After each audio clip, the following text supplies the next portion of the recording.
Jesus Reigns, യേശു വാഴുന്നു ശുശ്രൂഷകളിലേക്ക് നിങ്ങൾക്ക് സ്വാഗതം.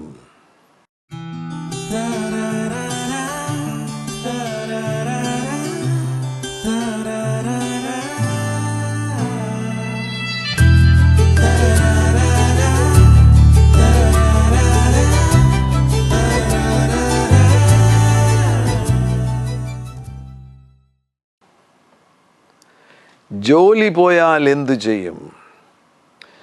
ചിലരുടെ ജോലി നഷ്ടമാകുന്ന സാഹചര്യം, ആ സാഹചര്യത്തെ എങ്ങനെ നേരിടുവാൻ കഴിയുമെന്നുള്ള ചോദ്യങ്ങൾ വന്നപ്പോൾ എൻ്റെ ഹൃദയത്തിലൊരു ബോധ്യമുണ്ടായി.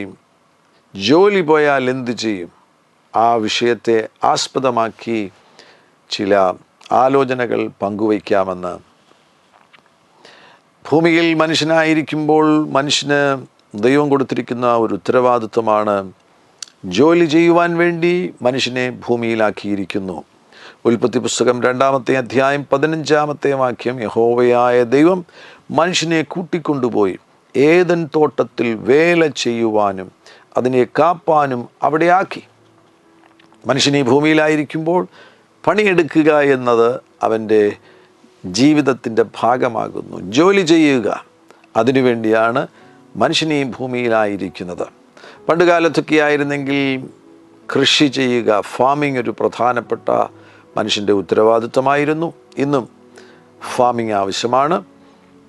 പണ്ടുകാലത്ത് ആടുകളെ മേയ്ക്കുക, മൃഗസമ്പത്ത്, വസ്തുസമ്പത്ത്, കൃഷിസമ്പത്ത്, ഇതൊക്കെയായിരുന്നല്ലോ അന്ന് സമ്പത്ത്. മനുഷ്യൻ്റെ സമ്പത്തതായിരുന്നു. എന്നാൽ ഇന്ന് ആധുനിക ലോകത്തിലാണ് നമ്മൾ പാർക്കുന്നത്.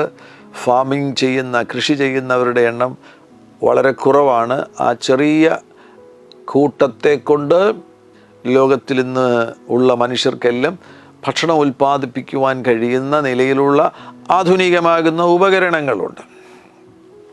ഇന്ന് മനുഷ്യൻ കൂടുതലും ജോലി ചെയ്യുന്നത് മറ്റു മേഖലകളിലാണ്. അങ്ങനെയുള്ള ജോലികൾ, IT ഫീൽഡിൽ ജോലി ചെയ്തുകൊണ്ടിരുന്ന വ്യക്തിയുടെ ജോലി പെട്ടെന്ന് നഷ്ടമാകുന്നു. ഒരു ദിവസം രാവിലെ ചെല്ലുന്ന സന്ദർഭത്തിൽ അറിയുവാൻ കഴിയുന്നു, തനിക്ക് പാസ്വേഡ് അടിച്ച് തൻ്റെ ജോലിയിലേക്ക് പ്രവേശിക്കുവാൻ, തൻ്റെ ലാപ്ടോപ്പിലേക്ക് പ്രവേശിക്കുവാൻ കഴിയുന്നില്ല, പാസ്വേഡ് മാറ്റിയിരിക്കുന്നു. അന്വേഷിച്ചപ്പോഴാണ് ബോസ് പറയുന്നത്, താങ്കൾക്ക് ടെർമിനേഷൻ ഓർഡർ ഉണ്ടായിരിക്കുന്നു, ഇനിയും താങ്കളെ ഈ ഓഫീസിൽ ആവശ്യമില്ല. അങ്ങനെ ജോലി നഷ്ടപ്പെടുന്നവർ വിവിധ മേഖലകളിൽ ജോലി ചെയ്തുകൊണ്ടിരിക്കുന്നു. പെട്ടെന്ന് ജോലി നഷ്ടമാകുന്നു. ജോലി നഷ്ടമാകുമ്പോൾ ഉണ്ടാകുന്ന ഒന്നാമത്തെ ഒരു പ്രധാനപ്പെട്ട സംഘർഷമാണ്, ആ വ്യക്തി പൊടുന്നനവേ അത് അറിയുമ്പോൾ അദ്ദേഹത്തിൻ്റെ ഒരു ആഘാതമാണ്. നാളുകളായി ജോലി ചെയ്തുകൊണ്ടിരുന്നു, 2 വർഷമായിട്ട് ആ കമ്പനിയിൽ ജോലി ചെയ്തുകൊണ്ടിരുന്നു, 5 വർഷമായിട്ട് ആ കമ്പനിയിൽ ജോലി ചെയ്തുകൊണ്ടിരുന്നു, നല്ല ഒരു സാലറി ഉണ്ടായിരുന്നു. എന്നാൽ പെട്ടെന്ന് ഒരു ദിവസം അറിയുന്നു തൻ്റെ ജോലി നഷ്ടപ്പെട്ടിരിക്കുന്നു എന്ന്. ഗവൺമെൻറ് സെക്ടറിൽ ജോലിക്ക് സെക്യൂരിറ്റി ഉണ്ട്, അവിടെ അത് സെക്യൂർ ആകുന്നുവല്ലോ, ആർക്കും നിങ്ങളെ പിരിച്ചുവിടുവാൻ കഴിയത്തില്ല. എന്നാൽ ഇത് പ്രൈവറ്റ് സെക്ടറിൽ, ഇന്ന് ഒരുപാട് പേരും പ്രൈവറ്റ് സെക്ടറിലാകുന്നുവല്ലോ പ്രവർത്തിക്കുന്നത്. ഭൂരിപക്ഷം ആളുകളും പ്രൈവറ്റ് സെക്ടറിലാണ്. ഗവൺമെൻറ് സെക്ടറിൽ ആ സെക്ടർ തന്നെ വളരെ കുറവാണ്. ചില മേഖലകൾ മാത്രമേ ഇന്ന് ഗവൺമെൻറ് ജോലികളുള്ളൂ. അതിനാൽ ആ മേഖലയിൽ ജോലി ലഭിക്കുന്നവരുടെ എണ്ണം വളരെ കുറവാണ്. സ്വകാര്യ മേഖലയിൽ ജോലി ചെയ്യുന്നവർ, അവർക്ക് പെട്ടെന്ന് ജോലി നഷ്ടപ്പെട്ടു പോകുവാനുള്ള സാധ്യതകളുണ്ട്. ഈ ശബ്ദം കേൾക്കുന്നത് കൊണ്ട് നിങ്ങളാരും ഭയപ്പെടരുത്. ജോലിയുള്ളവർക്ക് ഉള്ളിലൊരു ഭയമൊന്നും ഉണ്ടാകരുത്. നിങ്ങൾ കർത്താവിൽ ആശ്രയിച്ചാൽ മതി, നിങ്ങളുടെ ജോലി സുരക്ഷിതമാകുന്നു. എന്നാൽ ജോലി നഷ്ടപ്പെട്ടു പോകുന്നൊരു സാഹചര്യം, ആ സാഹചര്യം ഉണ്ടാകുമ്പോൾ ആദ്യമായിട്ട് സംഭവിക്കുന്നത് ആഘാതമാണ്. ഒരു വലിയ ഷോക്ക് ഉണ്ടാകുന്നു. ജോലി നഷ്ടപ്പെട്ടു എന്നത് കേൾക്കുമ്പോൾ ഞെട്ടലുളവാക്കുന്നൊരു വാർത്തയാണ്. ഒരു മരണം സംഭവിക്കുന്നത് പോലെയുള്ള ഒരു ഞെട്ടലാണ് അവിടെ ഉണ്ടാകുന്നത്. ഇതും ഒരു മരണം പോലെയാണല്ലോ. തനിക്ക് ഇതുവരെയും ജീവിതത്തിൻ്റെ ഭാഗമായിരുന്ന, തൻ്റെ ജീവനായിരുന്ന, ജീവിക്കുവാൻ വേണ്ടിയുള്ള സ്രോതസ്സായിരുന്ന ജോലി നഷ്ടപ്പെടുക എന്ന് പറയുന്നതും ഒരു മരണത്തിന് തുല്യമാണ്. ഒരു നടുക്കം കൊണ്ടുവരും, ഒരാഘാതം കൊണ്ടുവരും. എന്നാൽ അവിടെയാണ് പെട്ടെന്ന് തന്നെ ആ വ്യക്തി മനസ്സിലാക്കണം, ആഘാതത്തിൽ തുടരരുത്. ഞാൻ യേശുക്രിസ്തുവിൽ വിശ്വസിക്കുന്ന ഒരു ദൈവപൈതലാകുന്നു. ഇപ്പോൾ ആഘാതം കൊണ്ടുവരുവാൻ കഴിയുന്ന, അതിന് ശക്തിയുള്ള ഒരു സംഭവം എൻ്റെ ജീവിതത്തിൽ ഉണ്ടായിരിക്കുന്നു. എന്നാൽ ഞാനിവിടെ ആഘാതത്തിന് ഇരയാകാതെ ആശ്വാസത്തിലേക്ക് നീങ്ങും. Move from shock to comfort. ആഘാതത്തിൽ നിന്ന് ആശ്വാസത്തിലേക്ക് നിങ്ങൾ നീങ്ങുക. ജോലി നഷ്ടപ്പെട്ടു എന്നത് മുഖാന്തരം ഉണ്ടാകുന്ന ആഘാതം, ആ ആഘാതം ഒരിക്കലും ഹൃദയത്തിൽ സ്വീകരിക്കാതെ, പെട്ടെന്നൊരു നടുക്കവും ഒരാഘാതവും ഉണ്ടാകും. ഉടൻ തന്നെ ആ ആഘാതത്തെ വാഗൊണ്ട് സംസാരിക്കുന്നതിലൂടെ തിരസ്കരിച്ച്, ആഘാതത്തെ ഞാൻ തിരസ്കരിക്കുന്നു, നടുക്കത്തെ ഞാൻ തിരസ്കരിക്കുന്നു, ഞാനിപ്പോൾ തന്നെ യേശുവിൻ നാമത്തിൽ ആശ്വാസത്തെ സ്വീകരിക്കുന്നു.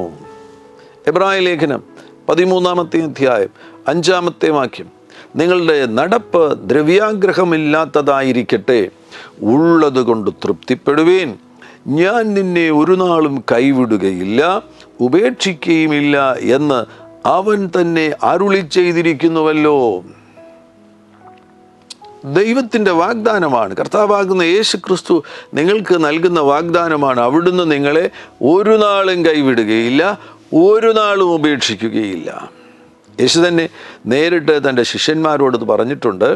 യോഹന്നാൻ്റെ സുവിശേഷം 14-ാമത്തെ അധ്യായം അതിൻ്റെ 18-ാമത്തെ വാക്യത്തിൽ, ഞാൻ നിങ്ങളെ അനാഥരായി വിടുകയില്ല, ഞാൻ നിങ്ങളെ അനാഥരായി വിടുകയില്ല. ഒരനാഥത്വം തോന്നുന്ന സാഹചര്യം ഉണ്ടാകുമ്പോൾ ഞാൻ ഇനി എന്തു ചെയ്യും, എനിക്കുണ്ടായിരുന്ന ജോലി നഷ്ടപ്പെട്ടു പോയല്ലോ, എന്നെ സഹായിക്കുവാൻ ആരുമില്ലല്ലോ എന്നുള്ള തോന്നൽ, ഒരനാഥത്വം അവിടെ ആക്രമിക്കുവാൻ സാധ്യതയുണ്ട്. ഒരാഘാതം നിങ്ങളെ ആക്രമിക്കുവാൻ സാധ്യതയുണ്ട്.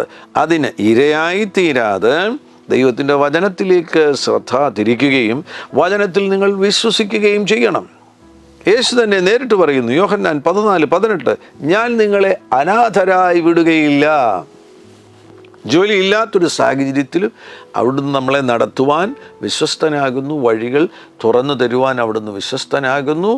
അല്പസമയം കഴിയുമ്പോൾ പുതിയ ജോലിക്ക് വേണ്ടിയുള്ള വഴികളെ തുറന്നു തന്ന് പുത്തൻ ജോലി നൽകി തരുവാൻ അവിടുന്ന് നല്ല കർത്താവല്ലേ. ആഘാതത്തിന് ഇരയാകരുത്, പകരം നിങ്ങൾ ആശ്വാസം സ്വീകരിക്കുക. മറ്റൊരു വാക്യം കൂടെ, ഉൽപ്പത്തി പുസ്തകം 28-ാമത്തെ അധ്യായം അതിൻ്റെ 15-ാമത്തെ വാക്യം, ഇതാ ഞാൻ നിന്നോടുകൂടെയുണ്ട്. യാക്കോബ് യാത്രയിലാണ്, അപ്പൻ്റെ വീട്ടിൽ നിന്ന് ഹാരാനിലേക്ക് പോവുകയാണ്. ആ യാത്രയിൽ ലൂസിൽ വന്നു കഴിഞ്ഞപ്പോൾ തനിക്കൊരു എൻകൗണ്ടർ ഉണ്ടായി, ഒരു അഭിമുഖമുണ്ടായി. ആ അഭിമുഖത്തിൽ യഹോവയാകുന്ന ദൈവം യാക്കോബിനോട് സംസാരിക്കുകയാണ്, യാക്കോബിനോട് പറയുകയാണ്. യാക്കോബ് ഇപ്പോൾ തൊഴിലില്ലാത്ത ഒരു വ്യക്തിയാണ്. ജീവിതത്തിൽ എന്തായിത്തീരും, ഭാവി എന്താണെന്ന് അറിയത്തില്ല. യാക്കോബിനോട് കർത്താവ് പറയുകയാണ്, ഇതാ ഞാൻ നിന്നോടുകൂടെയുണ്ട്, നീ പോകുന്നിടത്തൊക്കെയും നിന്നെ കാത്ത് ഈ രാജ്യത്തേക്ക് നിന്നെ മടക്കി വരുത്തും, ഞാൻ നിന്നെ കൈവിടാതെ നിന്നോട് അരുളി ചെയ്തത് നിവർത്തിക്കും. എത്ര വലിയ വാഗ്ദാനമാണ്! ഞാൻ നിന്നെ കൈവിടാതെ നിന്നോട് അരുളി ചെയ്തത്. വാഗ്ദാനങ്ങൾ, നിങ്ങൾക്ക് എല്ലാവർക്കും വാഗ്ദാനങ്ങൾ ലഭിച്ചിട്ടുണ്ട്. ആ വാഗ്ദാനങ്ങൾ കർത്താവ് നിവർത്തിക്കും. നീ പോകുന്നിടത്തൊക്കെയും നിന്നെ കാത്ത്, ഞാൻ നിന്നെ കൈവിടാതെ നിന്നെ കാക്കും, നിന്നെ ഞാൻ കൈവിടുകയില്ല. എനിക്കറിയാവുന്ന ഒരു സഹോദരൻ ഒരിക്കൽ വർഷങ്ങൾക്ക് മുൻപുള്ള സംഭവമാണ്. അത് അരുണാചൽ പ്രദേശിൽ ജോലിക്ക് വേണ്ടി കടന്നു വന്നു. അന്ന് അരുണാചൽ പ്രദേശിൽ അങ്ങനെയുള്ള നോർത്ത് ഈസ്റ്റേൺ സംസ്ഥാനങ്ങളിലൊക്കെ കേരളത്തിൽ നിന്നുള്ളവർക്ക് ജോലി ലഭിക്കുമായിരുന്നു, സ്റ്റെനോഗ്രാഫേഴ്സൊക്കെ ആയിട്ട്. ആ സമയത്ത് ടൈപ്പ് പഠിച്ചതിന് ശേഷം, സ്റ്റെനോഗ്രാഫി പഠിച്ചതിന് ശേഷം, ഈ വേഗത്തിൽ എഴുതുവാൻ വേണ്ടിയുള്ള ഷോർട്ട് ഹാൻഡ്, അത് തന്നെ ഷോർട്ട് ഹാൻഡ് പഠിച്ചതിന് ശേഷം അങ്ങനെ സ്റ്റെനോഗ്രാഫേഴ്സായിട്ട് ജോലി ലഭിക്കുമായിരുന്നു. അങ്ങനെയുള്ള ചെറിയ ചെറിയ ജോലികൾ അവിടെ ഗവൺമെൻറ് സെക്ടറിൽ തന്നെ ലഭിക്കുമായിരുന്നു. 10ാം ക്ലാസ് മതിയായിരുന്നു. 10ാം ക്ലാസ് ജയിച്ച് ടൈപ്പും ഷോർട്ട് ഹാൻഡും അറിയാമായിരുന്നുവെങ്കിൽ ജോലി ലഭിക്കും. ആയിരക്കണക്കിന് ആളുകൾക്ക്, മലയാളികൾക്ക് അരുണാചൽ പ്രദേശിൽ 40 വർഷങ്ങൾക്ക് മുന്നമേയൊക്കെ ജോലി ലഭിച്ചു. 1970-കളിൽ, 1980-കളിൽ, എന്തിന് 1990-കളുടെ ആരംഭത്തിൽ വരെ അവിടെ മലയാളികൾക്ക് ജോലി ലഭിച്ചിട്ടുണ്ട്. അങ്ങനെ 90-കളുടെ ആരംഭത്തിൽ ജോലി തേടിപ്പോയ ഒരു സഹോദരൻ അവിടെ ചെന്ന് എല്ലാം ശ്രമിച്ച് ജോലി ലഭിച്ചില്ല. അങ്ങനെ ജോലി ലഭിക്കാതെ വരുമ്പോൾ എന്തായിരിക്കും മനോഭാവം? നിരാശ വരാൻ സാധ്യതയുണ്ട്, ആഘാതം ആഘാതമല്ല, സങ്കടം വരാൻ സാധ്യതയുണ്ട്, പല കാര്യങ്ങൾ വരാൻ സാധ്യതയുണ്ട്. എന്നാൽ ഇദ്ദേഹത്തിന് പെട്ടെന്ന് തൻ്റെ മുറിയിലിരുന്ന് കഴിഞ്ഞപ്പോൾ, വാടകയ്ക്ക് എടുത്ത ആ കൊച്ചു മുറിക്കകത്തിരുന്ന് കഴിഞ്ഞപ്പോൾ എൻ്റെ ഹൃദയത്തിൽ ഒരു തോന്നലുണ്ടാകുകയാണ്. അവിടെ അന്ന് ചെറിയ കടകളൊക്കെ ആയി വരുന്നതേ ഉള്ളൂ, അത്യാവശ്യം പലചരക്ക് സാധനങ്ങളൊക്കെ കിട്ടും. എന്നാൽ ഇന്നുള്ള ആധുനികമാകുന്ന പല കാര്യങ്ങളും ഒന്നുമായിട്ടില്ല. അപ്പോൾ തനിക്കൊരു ഹൃദയത്തിൽ ഒരു തോന്നലുണ്ടാകുകയാണ്, ഇവിടെ ഒരു ബ്രെഡ് വിൽക്കുന്ന കടയൊന്നും അന്ന് ആ സമയത്ത് കാര്യമായിട്ടില്ല. ഗോതമ്പ് വാങ്ങിയതിന് ശേഷം, ആട്ട വാങ്ങിയതിന് ശേഷം വീട്ടിൽ വെച്ച് തന്നെ ബ്രെഡ് ഉണ്ടാക്കിയിട്ട് ബ്രെഡ് വിൽക്കുവാൻ വേണ്ടി ഞാൻ തയ്യാറായാൽ വിജയിക്കുമോ? ആദ്യം ആ സഹോദരൻ അങ്ങനെയാണ് ചെയ്തത്. അങ്ങനെ തൻ്റെ മുറിയിൽ തന്നെ അതിനുള്ള സംവിധാനമുണ്ടാക്കിയിട്ട് ആട്ട വാങ്ങിക്കുഴച്ച് തനിക്ക് അത് അറിയാമായിരുന്നു. ആ നിലയിൽ, തനിക്കറിയാവുന്ന നിലയിൽ ബ്രെഡ്, ബണ്ണ് ഇങ്ങനെയുള്ള കാര്യങ്ങൾ ഉണ്ടാക്കിയിട്ട് അത് കൊണ്ടുവന്ന് റോഡ് സൈഡിൽ വെച്ച് താൻ വിൽക്കാൻ തുടങ്ങി. ഇന്ന് നിങ്ങൾ അവിടെ ചെല്ലുകയാണെങ്കിൽ അരുണാചൽ പ്രദേശിലെ ഏറ്റവും വലിയ ബേക്കറി നെറ്റ്വർക്ക് ഈ സഹോദരൻ്റേതാണ്. പിന്നീട് സ്വന്തം കടയായി, പിന്നെ അടുത്ത ബ്രാഞ്ചായി, അങ്ങനെ ഏറ്റവും വലിയ ബ്രെഡ് ഉണ്ടാക്കുന്ന, ബേക്കറി ഐറ്റംസ് ഉണ്ടാക്കുന്ന നെറ്റ്വർക്കിൻ്റെ ഉടമയായി തീർന്നു. തൻ്റെ ഫാക്ടറി പോയി കാണുകയാണെങ്കിൽ അവിടെ ആധുനികമാകുന്ന മെഷീൻസാണ് അവിടെ ഉള്ളത്. ആയിരക്കണക്കിന് ബ്രെഡ് ഉണ്ടാക്കുവാൻ കഴിയുന്ന, കേക്ക് ഉണ്ടാക്കുവാൻ കഴിയുന്ന സംവിധാനങ്ങളുണ്ട്. ആ നിലയിൽ താൻ ഇന്ന് ഒരു ബേക്കറി നെറ്റ്വർക്കിൻ്റെ ഉടമയായി തീർന്നു. ശൂന്യമാകുന്ന ഒരു സാഹചര്യം വന്നപ്പോൾ ഉചിതമാകുന്ന തീരുമാനമെടുക്കുവാൻ ദൈവം തന്നെ സഹായിച്ചു. ഒരിക്കലും ജോലി നഷ്ടപ്പെടുമ്പോൾ ആഘാതത്തിലേക്ക് പോകരുത്, പകരം ദൈവത്തിൽ നിന്ന് ആശ്വാസം സ്വീകരിക്കണം. രണ്ടാമത്, ജോലി നഷ്ടപ്പെടുമ്പോൾ ഉണ്ടാകുന്ന മറ്റൊരു കാര്യമാണ്, ആളുകൾക്ക് ആകുലതയുണ്ടാകും. പെട്ടെന്ന് അറിയുകയാണ് ജോലി നഷ്ടപ്പെട്ടു, ജോലിയിൽ നിന്ന് ടെർമിനേറ്റ് ചെയ്തിരിക്കുന്നു, ജോലി നഷ്ടപ്പെട്ടിരിക്കുന്നു, ആകുലതയുണ്ടാകും. പിള്ളേരുടെ ഫീസ് എങ്ങനെ കൊടുക്കും, ഭാര്യയുടെ കാര്യം എങ്ങനെ നടത്തും, നാളെ എങ്ങനെയാണ് കടയിൽ പോയി സാമഗ്രികൾ വാങ്ങുന്നത്, ആകുലത വരുവാൻ സാധ്യതയുണ്ട്. ചില EMI ഉണ്ട്, അത് പേ ചെയ്യുന്നത് എങ്ങനെയാണ്, ലോണുകൾ എടുത്തിരുന്നു, അതിനെ എങ്ങനെയാണ് തിരിച്ചു പേ ചെയ്യുന്നത്, ആകുലതയുണ്ടാകുവാൻ സാധ്യതയുണ്ട്. ആകുലത, ഭയം, പിരിമുറുക്കം ഇതൊക്കെ പെട്ടെന്ന് ഉള്ളിലോട്ട് ഇരച്ചു കയറി വരും. ഉടൻ തന്നെ ദൈവത്തിൻ്റെ വചനത്തിലേക്ക് ശ്രദ്ധ തിരിച്ച് ഈ വചനങ്ങൾ മനനം ചെയ്തുകൊണ്ട് ആകുലതയിൽ നിന്ന് ആശ്രയത്തിലേക്ക് നീങ്ങണം. Move from anxiety to trust. ആകുലതയിൽ നിന്ന് ആശ്രയത്തിലേക്ക്, ദൈവത്തിലുള്ള ആശ്രയത്തിലേക്ക് നീങ്ങണം. ഫാദറൊന്ന് പ്രഖ്യാപിക്കണം, കർത്താവാകുന്ന യേശുവേ, ഞാൻ അങ്ങിലാണ് ആശ്രയിക്കുന്നത്.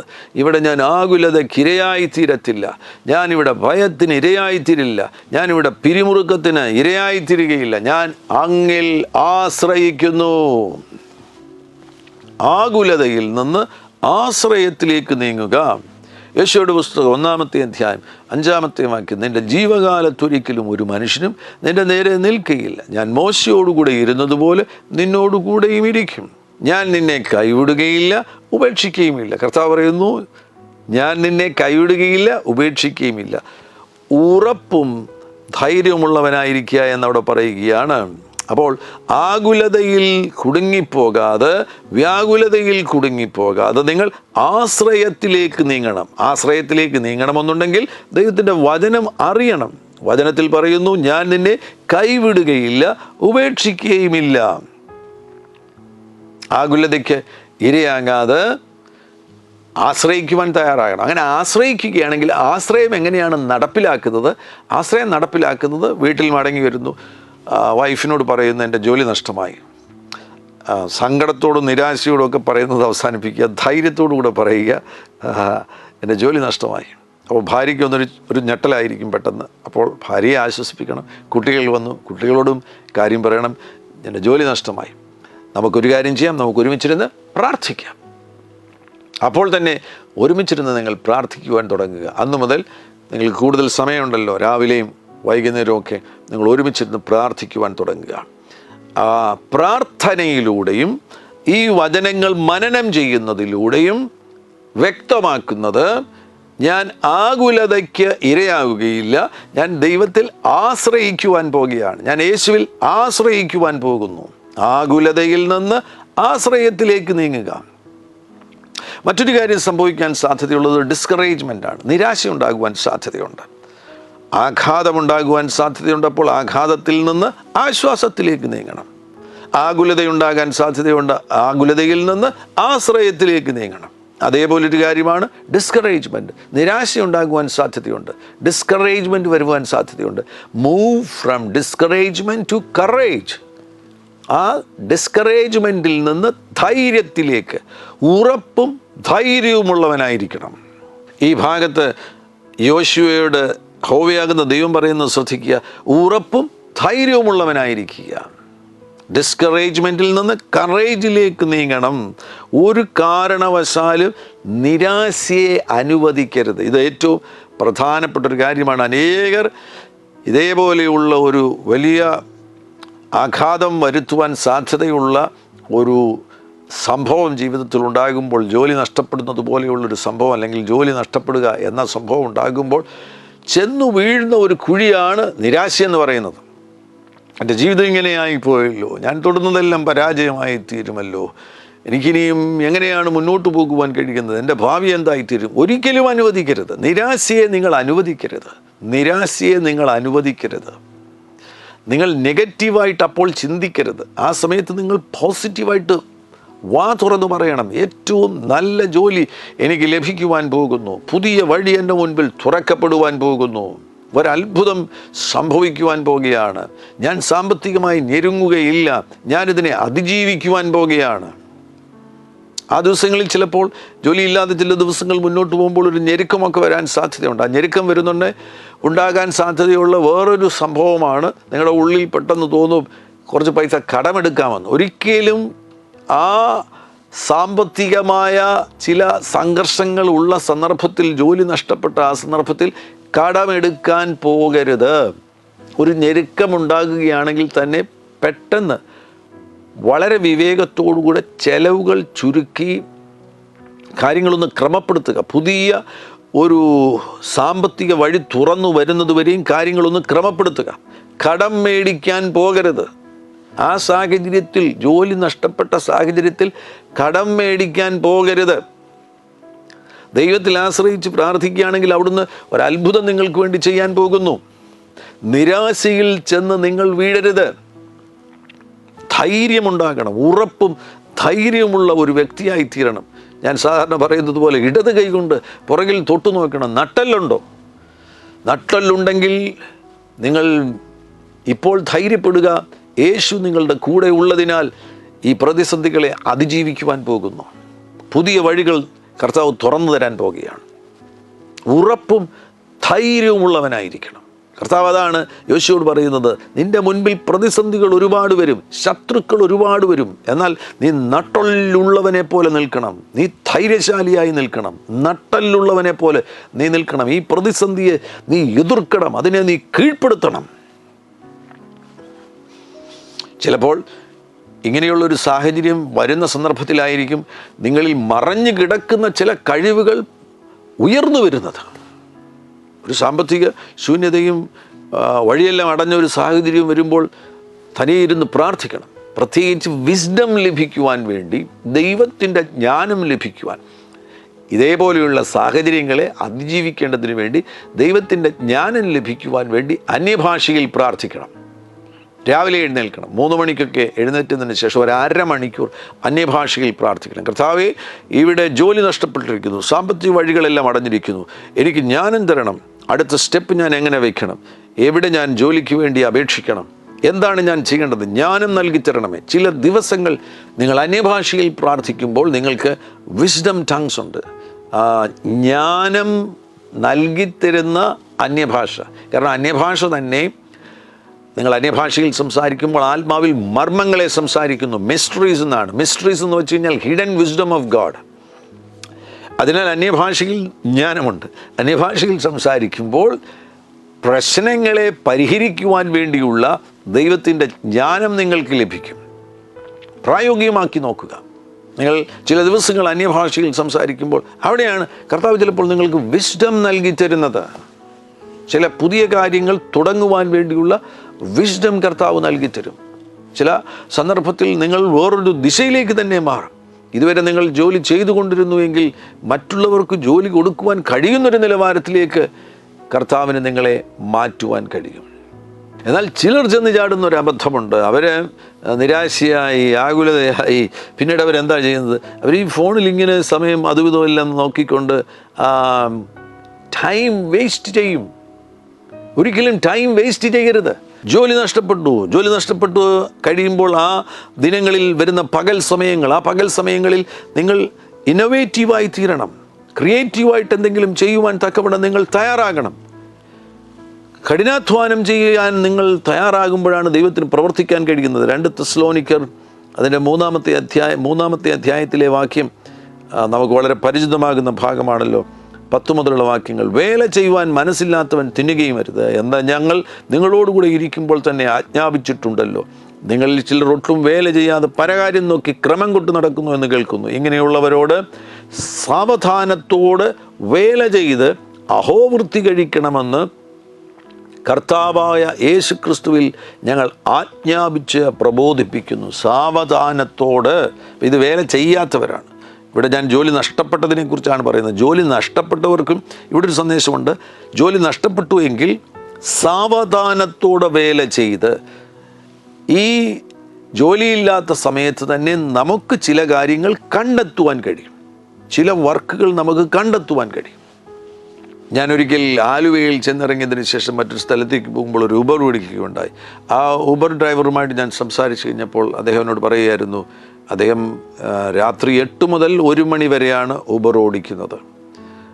പകൽ സമയം അദ്ദേഹത്തിന് ഒരു കടയുണ്ട്. രാവിലെ 8 മുതൽ വൈകുന്നേരം ഒരു 7 മണി വരെയും കടയിലിരിക്കും.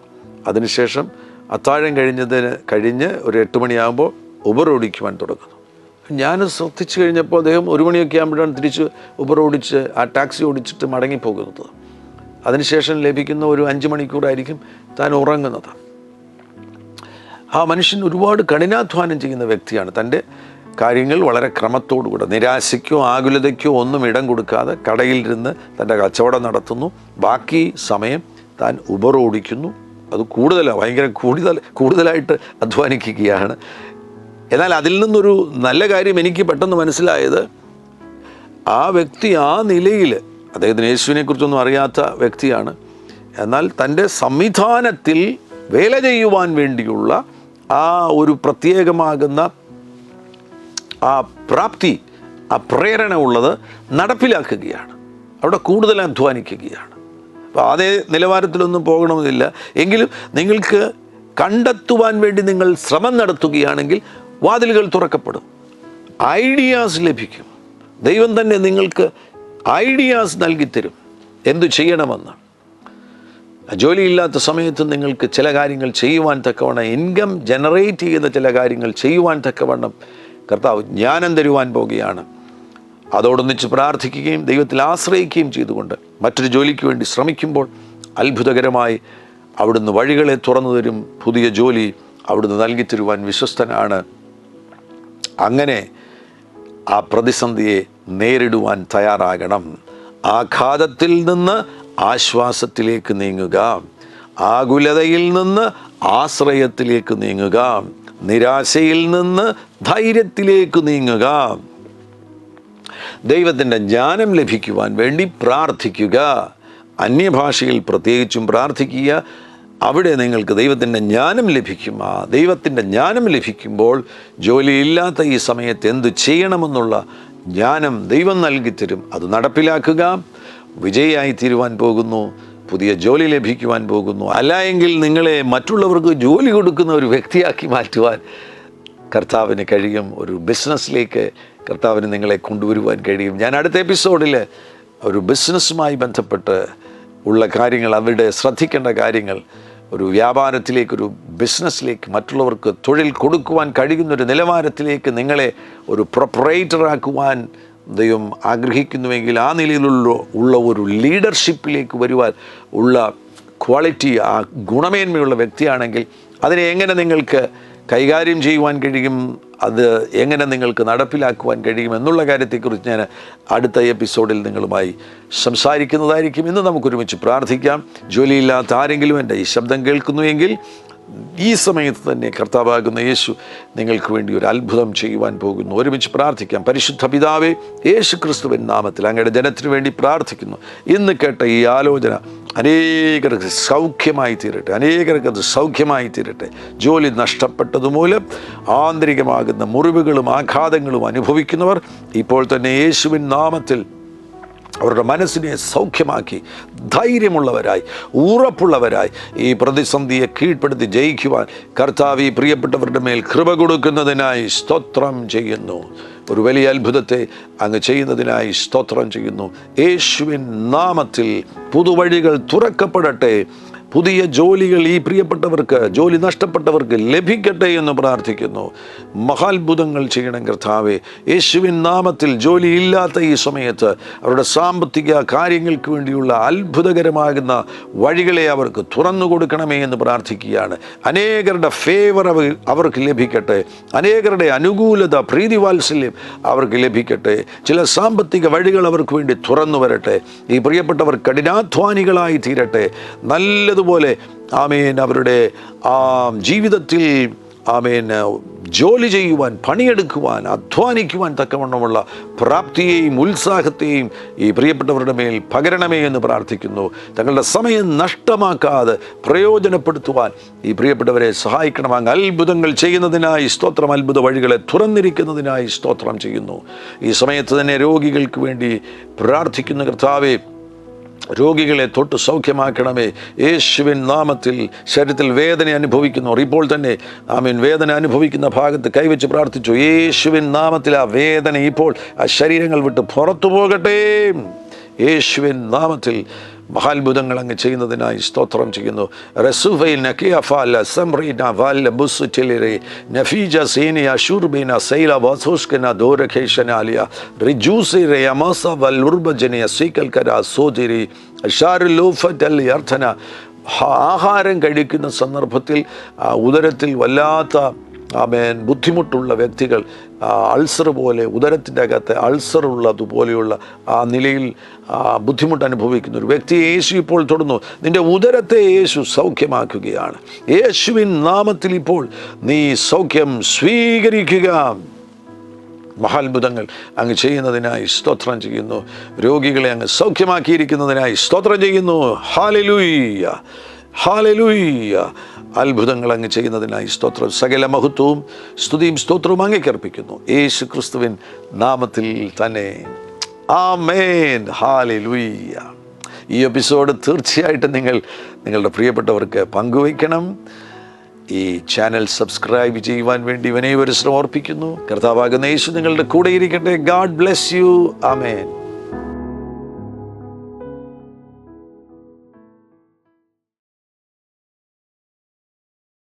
എല്ലാ പ്രഭാതത്തിലും 3 മിനിറ്റ് നീണ്ടു നിൽക്കുന്ന ഒരു ചെറിയ സന്ദേശം വാട്സപ്പിൽ അയക്കുന്നുണ്ട്. നിങ്ങൾക്കത് ലഭിക്കണമെന്ന ആഗ്രഹമുണ്ടെങ്കിൽ സ്ക്രീനിൽ കാണുന്ന നമ്പറിൽ ഒരു മെസ്സേജ് അയയ്ക്കുക. ഞങ്ങളുടെ ഓൺലൈൻ റേഡിയോ ആയ ജീസസ് റെയിൻസ് റേഡിയോയുടെ ആപ്പ് ഇതുവരെയും ഡൗൺലോഡ് ചെയ്തിട്ടില്ല എങ്കിൽ പ്ലേ സ്റ്റോറിലും ആപ്പ് സ്റ്റോറിലും ലഭ്യമാണ്. ജീസസ് റെയിൻസ് റേഡിയോ എന്ന് ടൈപ്പ് ചെയ്ത ശേഷം സെർച്ച് ചെയ്യുക. ആപ്പ് നിങ്ങൾ ഇപ്പോൾ തന്നെ ഡൗൺലോഡ് ചെയ്താലും. എല്ലാ പ്രഭാതത്തിലും 4 മണിക്ക് ടങ്സ് പ്രെയർ ഉണ്ടായിരിക്കുന്നതാണ്. നിങ്ങളുടെ ആത്മീയ വർധനവിനായി ദയവായി സൂമിൽ ജോയിൻ ചെയ്താലും. മീറ്റിംഗ് ID സ്ക്രീനിൽ നിങ്ങൾക്ക് ലഭ്യമാണ്. അതോടൊപ്പം തന്നെ എല്ലാ ബുധനാഴ്ചയും രാത്രി 10 മുതൽ 1 മണി വരെ നൈറ്റ് പ്രെയർ ഉണ്ടായിരിക്കുന്നതാണ്. നമുക്ക് ഒരുമിച്ച് രാജ്യങ്ങൾക്ക് വേണ്ടി പ്രാർത്ഥിക്കാം. ദയവായി സൂമിൽ ജോയിൻ ചെയ്താലും. ഈ യൂട്യൂബ് ചാനൽ നിങ്ങൾ ഇതുവരെയും സബ്സ്ക്രൈബ് ചെയ്തിട്ടില്ല എങ്കിൽ ഇപ്പോൾ തന്നെ സബ്സ്ക്രൈബ് ചെയ്യുക. ശേഷം ബെൽ ബട്ടൺ അമർത്താൻ മറക്കല്ലേ. ഈ സന്ദേശം മറ്റുള്ളവരിലേക്ക് അനുഗ്രഹമാകാൻ ഷെയർ ചെയ്താലും. കർത്താവ് നിങ്ങളെ ധാരാളമായി അനുഗ്രഹിക്കട്ടെ.